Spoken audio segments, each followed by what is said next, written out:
একটা মানুষের হঠাৎ করে ওজন কমতেছে, কী কী পরীক্ষা করবে এটা জানা জরুরি না?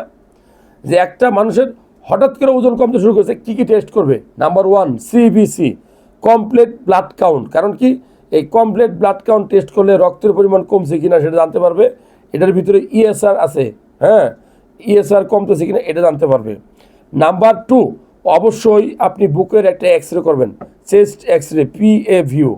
এক্স রে কেন করবেন? অনেক সময় ফুসফুসে আপনার ক্যান্সার, সরি আপনার যক্ষা হইতে পারে, হ্যাঁ। তো যাই হোক, যক্ষার জন্য টেস্ট করতে হবে। তারপর 3 নম্বর আপনি যে টেস্ট করতে পারেন চাইলে, সেটা হলো যে আপনার টিএসএইচ, হ্যাঁ, থাইরয়েড স্টিমুলেটিং হরমোন। কারণ এটার কারণে আপনার ওজন কমতে পারে। এছাড়া লিভারের একটা আল্ট্রাসাউন্ড করতে পারেন, ঠিক আছে। তারপরে ডায়াবেটিস আছে কিনা, RBS, random blood sugar test করতে পারেন। এগুলো গুরুত্বপূর্ণ, এই টেস্টগুলো করতে হবে আপনাকে, করে দেখতে হবে আপনার ভিতরে খারাপ কিছু আছে কিনা।